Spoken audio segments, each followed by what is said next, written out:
Hi, today we are solving optimization problem.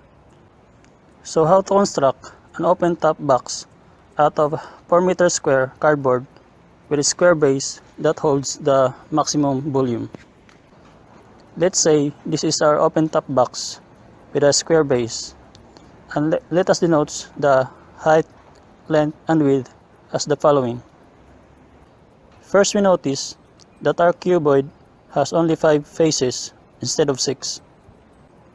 Hence, the surface area of these 5 sides can be denoted by 2HL plus 2HW plus LW equals 4. Looking from here, we have 2HL, the two rectangles, and on the sides we have 2HW, this sides and the other side, and the base is length times width equals 4. And the formula for the volume is length times width times height. Since we are required to construct a square base, length must be equal to width. Substituting the width in the volume, we have B equals W square times height. And for the surface area, substituting W, we have 2HW plus 2HW plus W times W is W square equals 4. Now, 2HW plus 2HW is 4HW, and we transfer the W square on the other side, become 4 minus W square. Divide both sides by 4W, become the left hand side become H, the right hand side 4 minus W square over 4W. Since we already have height in terms of width, we can substitute the height into our volume formula. So the volume equals W square times 4 minus W square over 4W. The concept of maximization or optimization is finding a single variable in our equation so that we can take the derivative, and that is what we just did, defining the volume in terms of width. So now we simplify a bit. The W cancel, become W times 4 minus W square over 4, and distribute W, we have B equals 4W minus W cubed all over 4. To find the maximum, we need to take the derivative. The denominator is constant, so it remains there, and the derivative of 4W is 4, and the derivative of W cubed is 3 times W square. We just put the 3 in the front, and 3 minus 1 is 2. So we have 3W square. Now we set this one equals 0 to find the maximum. To be equal to 0, the numerator, the 4 minus 3W square, must be equal to 0.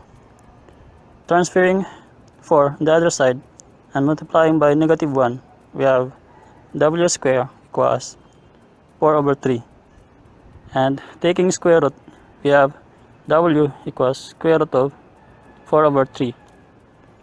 The numerator part is square root of 4, so 2, and denominator is square root of 3.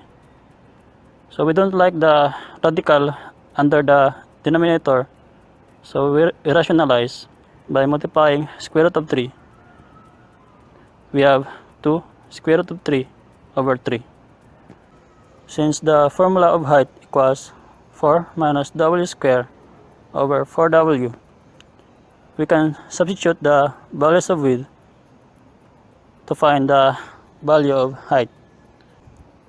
For now, we use width equals square root of 4 over 3, and substituting width to our height formula, we have H equals 4 minus square root of 4 over 3 square over 4 times square root of 4 over 3. simplifying, we have the numerator part is 4 minus 4 over 3.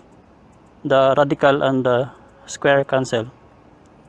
The denominator, we have 4 times the numerator become 2, and the denominator is square root of 3, and become h equals 8 over 3, because 4 is same as 12 over 3, and 12 minus 4 is 8 and over 3. The denominator same as 4 times 2 is 8 and square root of 3. Now we can multiply. This expression is same as square root of 3 over 8. The 8 cancel, so the height h equals square root of 3 over 3. Okay, so far we have height equals square root of 3 over 3, and width same as the length equals 2 square root of 3 over 3. Remember, the formula of the volume is length times width times height.